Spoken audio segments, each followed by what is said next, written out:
I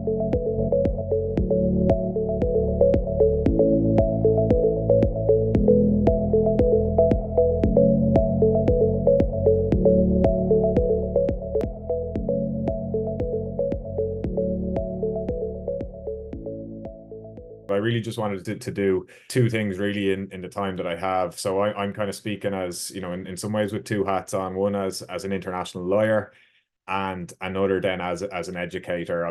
I teach, as Claire said, at the University of Maynooth at the School of Law Criminology there.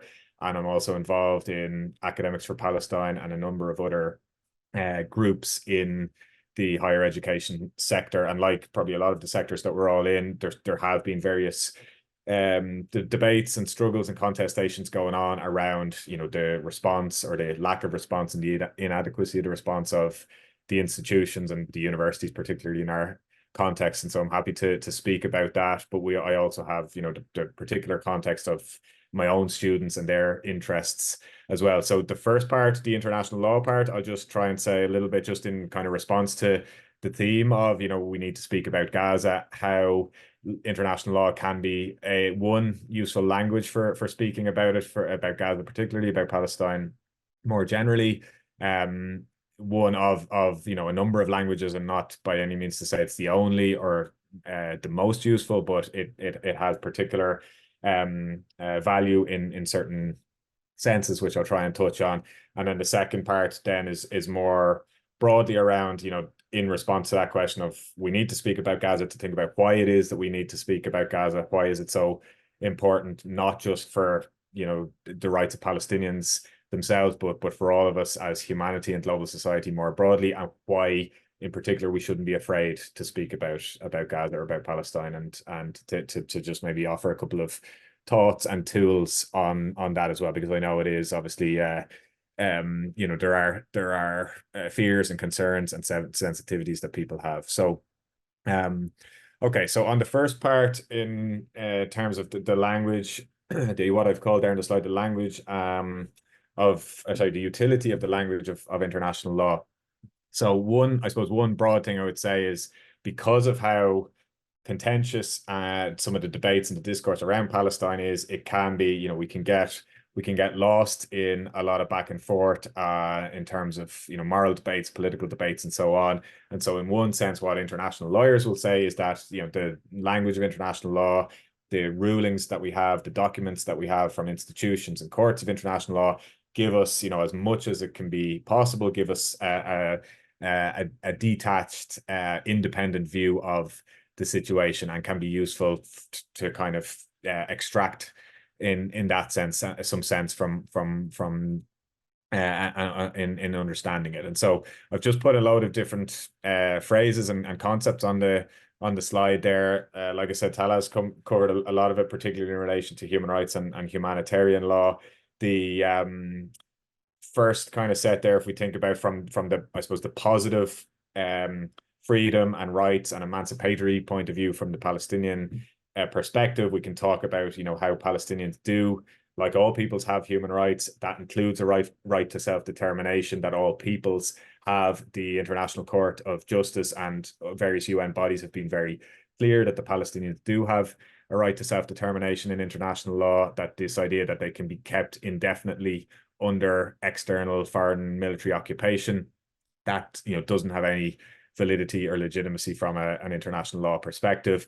The right to self-determination is linked to the idea of territorial integrity of your territory, right? And it's established that the Palestinians at least have self-determination rights over the West Bank and Gaza. That means that, that is a unified territorial entity that can't be separated or fragmented in the way that the Israeli occupation has systematically done for so long, both in terms of isolating Gaza and keeping it under blockade and siege, but also the fragmentation of the West Bank and the way the settlements and the wall and the infrastructure have been used to divide up Palestinians and fragment them from each other.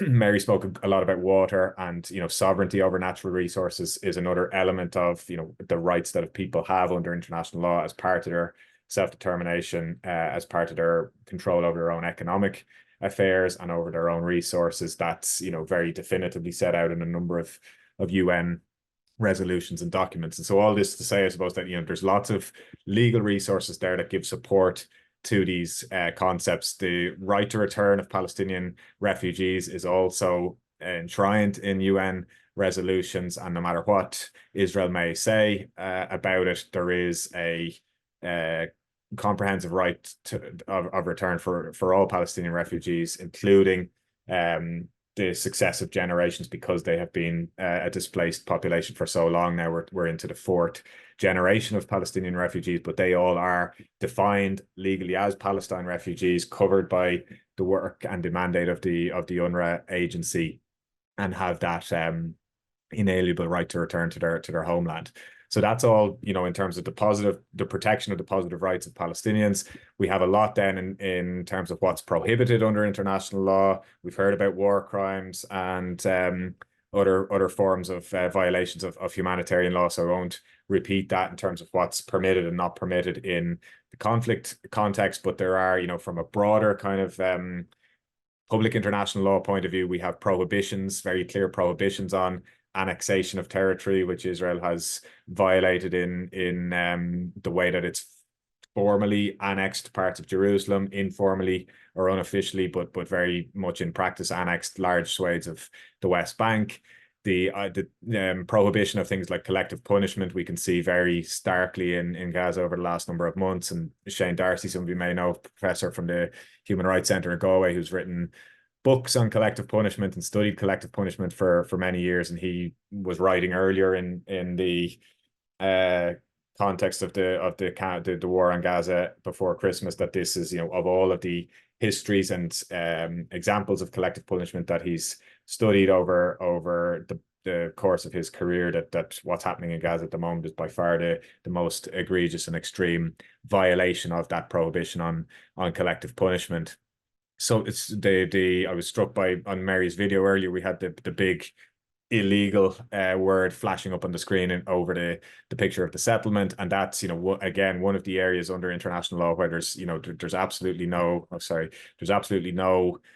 argument. Israel has its team of international lawyers and military lawyers that will try to come up with justifications for why torture is not actually torture, it's enhanced interrogation techniques, and it's permitted in certain circumstances, or why, okay, we're not allowed to kill civilians in general, but in this context, they can be legitimate or lawful collateral damage, etc. And they'll try to use some of the gray areas to muddy the waters to bring their legal arguments to justify, the completely unjustifiable things that are being done. But when it comes to the question of settlements and the colonization of occupied territory, the transfer of civilian population into an occupied territory, there's no room for argument at all. It's very clear that this is prohibited by the Fourth Geneva Convention, and even Israel's strongest supporters in the UN, the likes of the US, have, their formal position is that the settlements are illegal.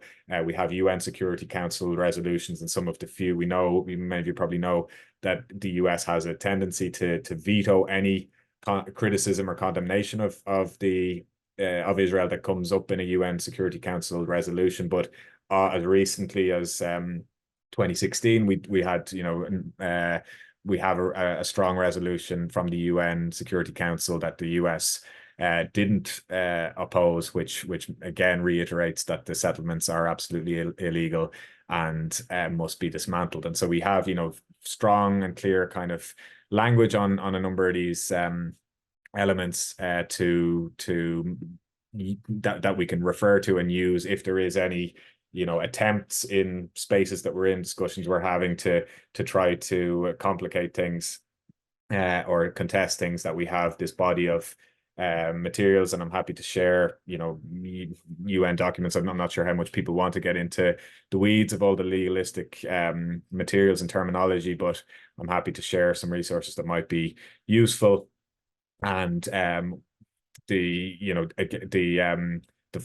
final two there that are the final three maybe that I'll just highlight before I go on to the next piece, the question of illegal occupation, because there is one of the uncertainties over international law. The assumption was always that a military occupation of a territory is a temporary situation after a conflict or a war situation, as it was, for example, in Europe after the Second World War, that you have a transition period for losing power, or in case of Europe, the fascist regimes to be fully dismantled, and for a new stable regime and governance system to come in to take power before full sovereignty would be handed back by the Allied powers, as it was in the case of the Second World War. And so the assumption was this would always be a very temporary transition phase at the end of a war or a conflict. Israel has used that as a way to maintain a kind of indefinite control over the West Bank and Gaza. And we're now into 57 years of occupation. And so that question has been asked at some point, that presumption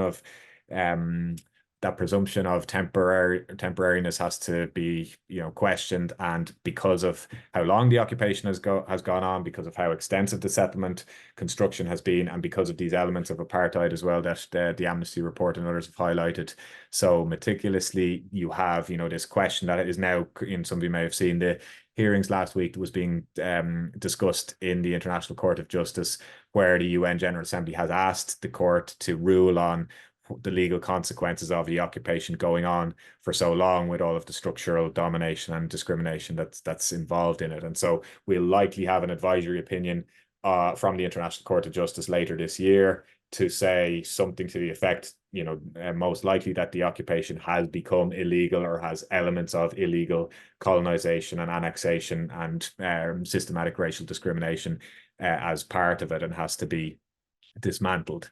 So, and that brings me then to the final couple of points on apartheid and genocide, because these are, in some ways the most contentious, or have been some of the most contentious terminologies. And even, up until not that long ago, maybe 10, 15, 20 years ago, some of the Palestinian human rights organizations themselves were reluctant still to use the framework of apartheid to describe the Israeli regime, because it had been, because it was seen as contentious or sensitive. We've had lots of analysis from Palestinian intellectuals and sociologists and activists over many decades, going back to 1948, about the, how Israel is an apartheid regime essentially. But it took time for the legal analysis to catch up with that. And it is clear under, there is a prohibition on apartheid under international law. Again, that's not specific to South Africa. That is universal in its application, and that is being violated by the Israeli state. And the same when it comes to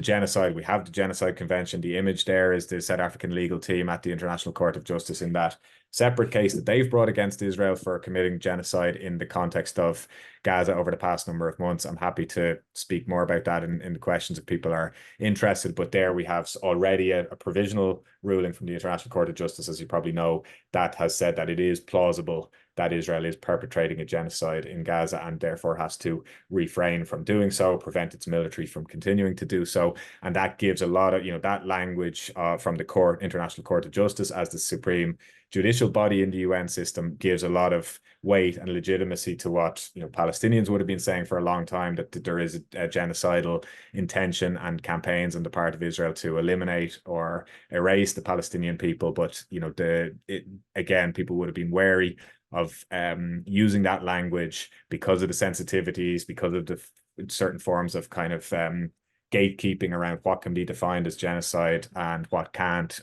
because of the particular history of the Holocaust atrocities and so on. And so, again, having that language from the International Court of Justice gives a strong weight and support to that. So I'm conscious of the time. I think I'm pretty much up on my time. I'll just say a couple of things very quickly on the other slide. Just, and some of this is very obvious, and some of you will, won't need this to be emphasized, but, this idea that, Palestine is not just a question for protecting the rights of the Palestinians. It is a litmus test for how we view the world and engage with each other in solidarity much more generally. And there is this question that, has been asked many times, what would I do if I was living through slavery or apartheid or genocide? And the answer is that you're doing it right now. And so this idea that, particularly the escalation of genocide in Gaza in the last number of months is, the most extreme kind of phase that we've had in Palestine for a long time. And I'd encourage everyone to have a look at the speech that the Colombian president, Gustavo Petro, made at the COP summit back before Christmas, where he talked about, you know, what's happening in Gaza as a as a rehearsal for the future. This is not, you know, how we respond to what's happening to Palestinians now. It tells us how we will respond to the atrocities that will come if we continue on this trajectory of climate catastrophe that we're on, where, you know, there will come a time where there will be people fleeing, there will be restraints on resources, and there will be potentially mass violence being perpetrated because of that. And so thinking about Palestine in relation to broader climate justice and ecological